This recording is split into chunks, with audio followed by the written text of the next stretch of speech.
Bismillahirrahmanirrahim. Assalamualaikum warahmatullahi wabarakatuh.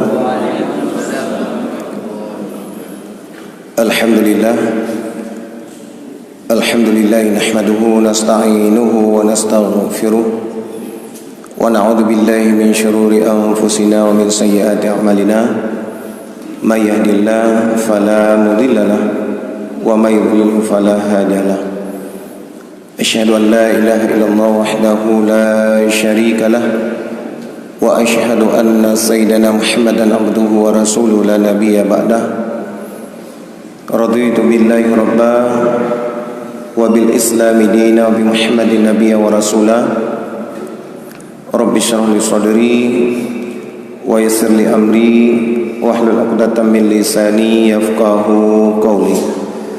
Pertama sekali, marilah sama-sama kita memanjatkan puji dan syukur kehadiran Allah Subhanahu wa taala, yang mana berkah rahmat dan karunia daripada Allah Subhanahu wa taala, sehingga sampai dengan pagi yang mulia ini kita masih diberikan kesempatan olehnya untuk melaksanakan ibadah. Pertama sekali kita salat subuh secara berjamaah, dan insyaallah pada hari yang berbahagia ini kita masih diberikan kesempatan oleh Allah untuk melaksanakan ibadah puasa yang hari ini adalah memasuki hari yang ke-12.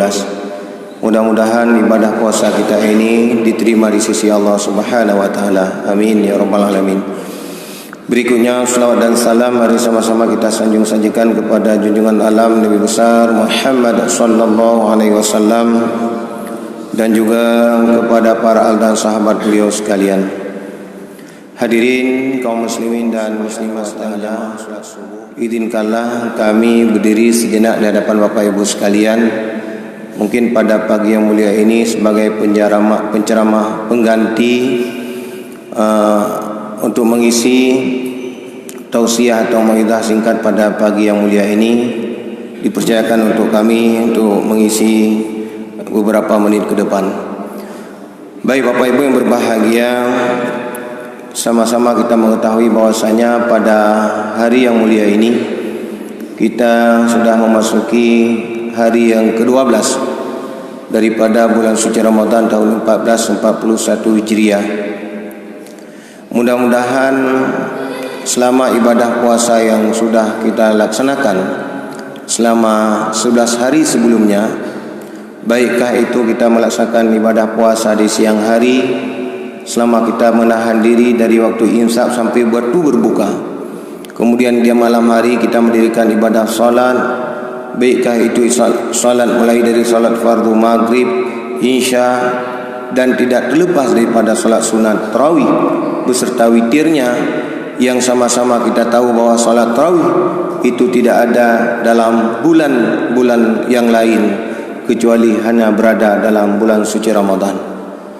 Ini juga kita memohon kepada Allah Subhanahu wa taala, karena bukan mudah seseorang itu sanggup melaksanakan ibadah salat sunat yang sebanyak itu secara berjamaah. Hana mudah kalau tidak dijiwai oleh hati.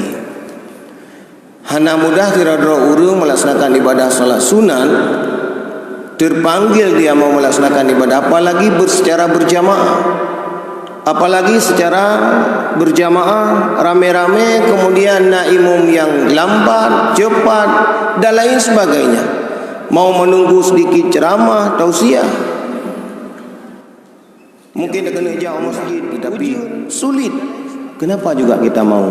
Karena tergugah dalam hati untuk mendapatkan amal saleh dari Allah Subhanahu. Bapak Ibu yang berbahagia, orang-orang yang beruntung itu adalah orang-orang yang pertama adalah melaksanakan ibadahnya, yang ibadahnya hari ini lebih baik daripada kemarin. Ada 3 kategori. Orang-orang yang beruntung adalah orang-orang yang ibadahnya hari ini atau amalannya hari ini adalah lebih baik daripada kemarin. Itu digolongkan kepada orang-orang yang beruntung, kata Rasulullah. Golongan pertama. Golongan yang kedua, apabila ibadahnya hari ini masih sama dengan kemarin. Artinya apa? Ibadah hari ini masih sama dengan ibadahnya kemarin. Musawin, kata Rasulullah. ini masih digolongkan kepada orang-orang yang rugi, kata Rasul. Tidak ada penambahan. Apalagi kata Rasulullah, golongan yang ketiga, apabila amalannya hari ini lebih jelek daripada kemarin, ini digolongkan kepada orang-orang yang Rasulullah. Jadi ini ada 3 golongan. Golongan manakah hari ini termasuk kita di dalamnya? Pertama kata Rasul, apabila seseorang amalannya hari ini lebih baik daripada kemarin, ini adalah orang-orang yang beruntung. Beruntunglah orang-orang yang amalannya pada kemarin. Tetapi kalau sama kata Rasulullah, ibadah kemarin dengan hari ini sama, tidak ada lebih sedikit, ini masih rugi kata Rasul. Apalagi yang ibadah hari ini lebih jelek daripada kemarin. Yang hari ini mungkin ada baca Al-Quran 1 halaman, besoknya tidak ada, ketika lebih jelek daripada kemarin. Itu sangat-sangat rugi kata Rasulullah. Oleh karena demikian, mungkin kita tergolong kepada orang-orang yang beruntung. Artinya orang-orang yang amalannya hari ini lebih baik daripada kemarin. Baik hadirin kaum muslimin sedang jamaah yang dimuliakan Allah Subhanahu wa taala. Ini ada 6 macam yang merusak amalan. Kita beramal, semua kita beramal. Ibadah yang kita lakukan itu ibadah puasa, zakat, haji, ibadah salat, semua. Watawasobil haq, watawasobis sab. Kemudian ibadah sosial hari ini membantu fakir miskin, anak yatim dan lain sebagainya menjadi amalan semua. Tetapi Bapak Ibu kan Allah Subhanahu wa taala, ada 6 hal kata Rasulullah yang bisa merusak amalan kita. Nyo yang perlu lihat jaga. Cukup Jumaat katanya ibadah kepada, kita harus ingat yang dapat merusak amalan. Ini kita harus tahu. Betapa bodoh yang merusak amalan. Kata Rasulullah sallallahu alaihi wasallam dalam satu hadisnya, sitatu asya tahbitul a'mal, kata Rasul. Ada 6 hal yang bisa merusak amalan kita. Coba hari ini kita melihat introspeksi diri kita ini, termasuklah kita di dalamnya atau tidak. Itu kata Rasul yang pertama adalah isti'adu bi'uyubil khalqi, kata Rasul. Yang pertama yang merusak, yang menjadi rusak amalan kita, yaitu sibuk dengan aib orang lain. Yang pertama. Coba sekarang pada diri kita, punah penyakitnya. Arti sibuk dengan aib orang lain, kalau ada sesuatu dengan orang lain, nyo sibuk.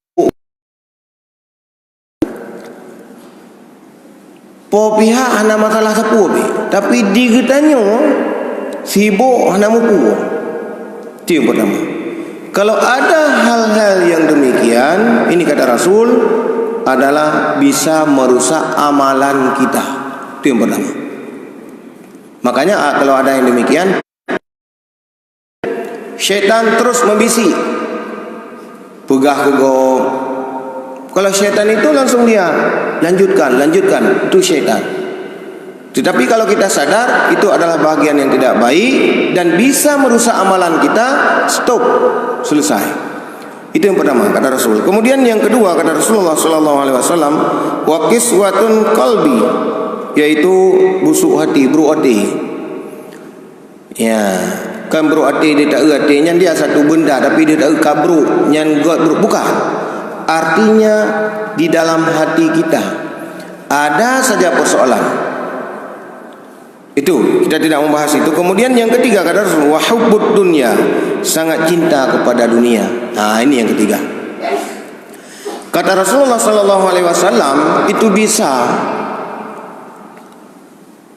merusak amal kita. Itu adalah yang ketiga, sangat cinta dunia. Kon hanjur cinta dunia, sangat cinta. Kan pernah terjadi pada Rasul ketika satu ketika Rasulullah sallallahu alaihi wasallam, sudah kita sampaikan bahwasanya beliau menceritakan tentang azab neraka. Sangat luar biasa. Rasulullah menceritakan bagaimana azabnya neraka sehingga semua para sahabat menangis. Mandu para sahabat klik mandu. Karena Rasulullah menceritakan tentang azab neraka luar biasa sehingga semua menangis. ada satu orang yang tidak mau menangis. Artinya ia matanya keruh, hitam. Rupanya akhirnya kenapa? Karena dia sangat-sangat cinta dunia. Bukan tidak boleh cinta dunia. Mayahana cinta dunia katanya orangnya mungkin memotoh ada temblo. Nya dunia dah pula. Merumuh ada tembogor. Ha dunia. Mutaih lau je. Ha dunia ke podanya. Motor pengkop tu. Uang cukup banyak tetapi mobil mewah kita tak mau naik. Kenapa? Alah kepunyaan dunianya. Yang lucu lah muronyo. Nyo yang lucu lah. Na motor wate ujun jangan dapat. Nya na urang. Pakan hana motor orangnya, pakan hana berdebit motor. Mono. Balu murah untuk motor. Ya. Sakit ulai draw kejut, sakit ulai motor. Nya lucu long. Nah orang kelakar nanya ci bayangkan. Berarti lebih agak sakit ulai draw daripada sakit ulai motor. Pakan anda pudek baju balik darah baru memang betul kali darah baru. Pas hujan matobok tak kena jauh mesti jamiah ke banjaranya. Nyok fikir nyok berdebit motor balik kurang motor. Tertuh ribe rah motor berat tertuh ribe. Nya dapat duit aja nyok menang ke menang. Ka aku menang. Bah sakit ulai daripada sakit ulai motor. Nah orang menang. Ini tidak boleh. Allah juga marah. Nah harta masa kita yang hendak pakai. Apalagi tempat yang baik. Gunakan terus. Oh kutok darah ada apa masalah ini? Karena ini coba bayangkan. Ini berarti salah satu adalah sangat-sangat cinta dunia itulah tadi. Baik sangat cinta dunia. Tak apa-apa. Kita punya nafsu wajar. Ada rezeki diberikan Allah buat rumah yang besar wajar. Kemudian belum motor yang good wajar, kendaraan itu wajar nafsu. Tapi ingat kita harus mengendalikannya. Baik nafsu itu tengok baik tengok dapat nafsu. Harus sanggup kita mengendalikan dia. Sebab menyahan sanggup terkendali itulah dia masuk syaitan. Watai tamang syaitan na motor sabo nyalut tablo sabo tu hampahnya menyahan ai ada JK ke motornya kemudian dia nyanyi ibisi ilom nyan hampah. Menyok daya urung kaya nya motor ikut bangai legop do motor je ilom. Malia ibisi amerayan menyanyikan apa yang bangai kita nyo ibisi sehingga terlena dengan dunia lupa akhirat. Nyok yang merusak amalan. Kita punya kemudahan beli silakan. Baju baru silakan. Yang gagak gede belum. Maka malah Allah bengeh pada orang dia mampu untuk membelikan baju yang baru apalagi untuk beribadah kepada Allah tapi hantar temblo. Ya Allah juga marah. Karena nak kemudahan kecuali memang tidak ada kemudahan. Ya tuan pegawai. Masa motor karena apakah hantar motor dah jauh masjid. Pudik motor dah betul bawai. Pudik motor juga dia ujian beraya. Ya mana? Nah sebahagian kita yang hanya kalau nah ilung nangon tu amak kaji apakah namanya motor ya. Balik kurang motor baru. Angfong je tiba sakit ulai ro je ambil sakit ulai motor. Nampu kan? Nyentrok kenan coba bayangkan. Nyo kita yang nak mobil lagi. Kah. Itu kemudian dilanjutkan oleh Rasulullah sallallahu alaihi wasallam apalagi yang bisa merusak amalan kita yaitu wadzalimun la yantahi aniaya yang tidak henti-hentinya mungkin hanali. Kemudian yang berikutnya watulul amal kata Rasulullah. Panjang angan-angan. Yang merusak amal. Mana contoh panjang angan-angan? Kibai lepakan lewenya hana duh masjid. Jarang tak duh masjid. Ilung menongnya semayang berjamaah masjid pada pensiun tinggal. Ya, cita-cita pada pensiun. Pensiun dalam muda yang merumpak lom dan belum tentu kita sanggup melaksanakan ibadah secara berjamaah. Pada pensiun mana ada pensiun kau umur ke 60 lebih? Nyai urung kerja apa PNM saja. Urung ke 60 umur lebih. Tatung itu semayang kamu dah lelah. Kita yang lewat ini bakal kalepi kasih juk dan lain sebagainya. Cikana penyakit lain ni. Nyembek na nyat angan-angan. Bakal nak semayang orang anak ilu anak buat dekat tidak boleh. Kalau panjang angan-angan, yang salah satu adalah merusak amalan. Nyambil tagah. Panjang apakah nak sedekah orang anak pu?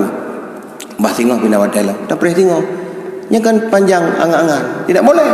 Hari ini ada rezeki, sedekah terus. Jangan ingat-ingat lagi. Selesai. Oh hana rezeki hana, tapi yang baik mangangan hana upo ilmu sedekah bantu fakir miskin tai tuku. Nyotonyo Ramadannya mungkin tutunuku bah dong. Baik munyo rezeki tu nyotonyo langsung. Kenapa? Karena umur kita belum tentu masih hidup di tahun yang depan. Baiklah tahun depan. Mula tubuhnya mentang alam detik pun audit sama-sama tahu. Wallahu a'lam. Wallahu a'lam. Masih siapa yang bisa jamin? Itu kerahasia yang diberikan Allah, rahasia yang paling besar. Itulah idza ja'aluhum la yastakhiruna sa'ah wa la yastaqdimun. Itu yang paling dirahasiakan Allah. Kenapa? Pakon yang rahasia. Guna kalian ujian iman katanya. Iman. Kalau Allah menampakkan, sudah dinampakkan, ditulis ini si A kembali kepada Allah hari sekian, jam sekian, nyantang wadah kena Allah seminggu lagi kita tetap di masjid berada. Hana abu kakak hana gini. Apalagi yang mungkin 1 hari lagi. Si uradu dah kena Allah nyan hana piyo-piyo subhanallah subhanallah la ilaha illallah subhanallah nyan bubu nampak hana dia le tu uradu. Pulam tijam tu. Pakannya tijam tu karena tapi tidak. Itulah Allah menguji iman seseorang itu disembunyikan oleh Allah. Saja Allah sembunyikan dan betulik mungkin anak biyo dia buat masjid tapi pada dah kena Allah yang tak boleh buat masjid. Tapi itu adalah satu rahasia Allah untuk ujian iman kepada kita hari ini. Uji iman yang hana ada. Yang tak mati lagi ujian orangnya. Ini termasuk ujian ini. Dengan virus corona salah satu ujian iman. Ujian iman. Keladu menawurung orangnya untuk manyong yang haid aja. Saya corona dengan Allah. Pun ada yang ya corona dengan Allah. Corona itu kan virus yang diberikan Allah. Yang tak jawabnya gede itu kan pemberian Allah. Beda yang saya corona dengan Allah. Kan mandu urung ya ke Allah. Nah urung ana ya ke Allah. Tapi jangan itu pertanyaan. Takut salah jawab. Ya ni salah jawab. Ya udah urung syik apa? Ya kan? Jadi oleh kerana demikian itu semua ujian. Diuji oleh Allah dengan yang tidak nampak. Menyodoh ada masalah, ada penyakitnya, tapi mau diuji oleh Allah Subhanahu Wa Taala kepada kita manusia. Bagaimana manusia ini? Apakah dia juga masih sombong? Ada kepegah meno, ada aturan seperti ini. Alah, apa aturannya? Itu yang dia ke Allah. Semua kita takut kepada Allah.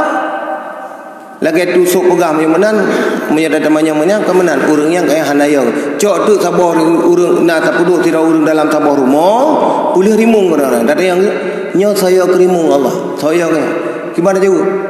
Geblung Tuhan, geblung. Makanya balik nak pertanyaan lagi nya. Kita semua memang takut kepada Allah. Hana urang nak takut kepada Allah. Tetapi itu juga pemberian Allah. Baiknya ada temannya. Kita takut kepada Allah, tawakal kepada Allah. Berusaha dijauhkan dengan penyakit yang namanya virus hari ini. InsyaAllah itu akan hilang. Yakinlah itu. Yakin tayo. Itu pada satu saat dia itu akan hilang. Memang demikian. Ini kalian mandu hana yang hana kata. Baik, hadirin yang berbahagia, ada yang terakhir. Yang terakhir kata Rasulullah sallallahu alaihi wasallam yang bisa merusak amalan kita yaitu waqillatul haya. Tipis rasa malu. Hana rasa malele. Maka kalian orang yang mena urung ladu. Hana gitu mayang hana male. Kemudian keluar dengan celana pendek. Kenal ladung tidak urung berolahraga pakai celana pendek. Itu berarti kurang rasa malu. Itu dapat merusak amalan. Ada rasa malu, ada tajak ke urung dengan celana pendek. Itu punya rasa malu. Kemudian tidak melaksanakan ibadah solat, harus punya rasa malu. Karena kenapa? Belum dikatakan orang itu rajin apabila hanya dia melakukan ibadah solat 5 waktu. Yang belum dikatakan rajin, dia melaksanakan ibadah solat 5 waktu berjamaah lagi. Takkan tu umat cukup rajin dengunya. Melaksanakan ibadah solat 5 waktu, kemudian berjamaah dan lain sebagainya. Yang belum rajin. Kenapa? Karena itu memang kewajiban. Menyawurung hana ada pubunya luar biasa, dosa besar. Dosa besar. Jadi mana orang yang dikatakan rajin? Mungkin dia lagi bunganya. Mungkin dia semayang, nak baca Quran melimang buah ayat. Ya, nak baca Quran le baca.